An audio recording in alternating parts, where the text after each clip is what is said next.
Hello बच्चों, let's read the following question. The energy in megaelectron volt is released due to transformation of 1 kilogram mass completely into energy. C is equals to 3 into 10 raised to power 8 meter per second. Question में हमें क्या कहा है कि 1 kilogram mass जो है वो completely transform हो रहा है एनर्जी में, तो मेगा इलेक्ट्रॉन वोल्ट में कितना एनर्जी जो है वो रिलीज होगा. सी स्पीड ऑफ लाइट का वैल्यू दिया है. Given options are 7.625 into 10 mega electron volt second, 10.5 into 10 raised to power 29 mega electron volt, 2.8 into 10 raised to power minus 28 mega electron volt, or 5.625 into 10 raised to power 29 mega electron volt. So first of all we will talk about the key concept used in the question. इस question में हम क्या की concept use करेंगे. तो यहाँ पे मास जो है वो एनर्जी में कन्वर्ट हो रहा है, which means in this question we will apply the concept of energy mass equivalence.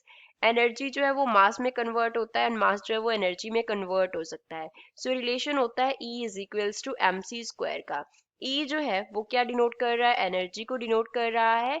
m जो है वो मास को डिनोट करता है. c स्पीड ऑफ लाइट होता है जिसका वैल्यू क्वेश्चन में गिवन है. अब गिवन क्या है, हमें कितना मास कन्वर्ट हो रहा है, 1 किलोग्राम मास कन्वर्ट हो रहा है. So m is equals to 1 kilogram.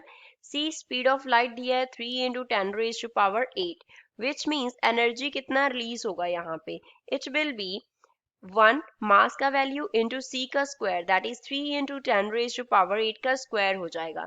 तो यहाँ से हमारे पास एनर्जी जो रिलीज होगा उसका वैल्यू आ गया 9 into 10 raised to power 16, लेकिन यूनिट्स जाउल होंगे. यूनिट्स क्या होंगे, जाउल होंगे. क्वेश्चन में हमें बोला है कि जो यूनिट्स होने चाहिए that should be in mega electron volt. तो 1 जाउल में कितने मेगा इलेक्ट्रॉन वोल्ट होते हैं, 1 upon 1.6 into 10 raise to power minus 13 mega electron volt होते हैं. तो हम अब E को कन्वर्ट कर लेंगे मेगा इलेक्ट्रॉन वोल्ट में. So we can write E will be equals to, E का वैल्यू आया 9 into 10 raise to power 16 upon 1.6 into 10 raise to power minus 13. तो यहाँ से E जो है उसका वैल्यू हमारे पास आ जाएगा 5.625 multiply by 10 raised to power 29 and units क्या होंगे, mega electron volt. So this is final answer for the given question, which means given option में से D जो है वो इस क्वेश्चन का करेक्ट आंसर होगा. I hope you understood it well. Thanks.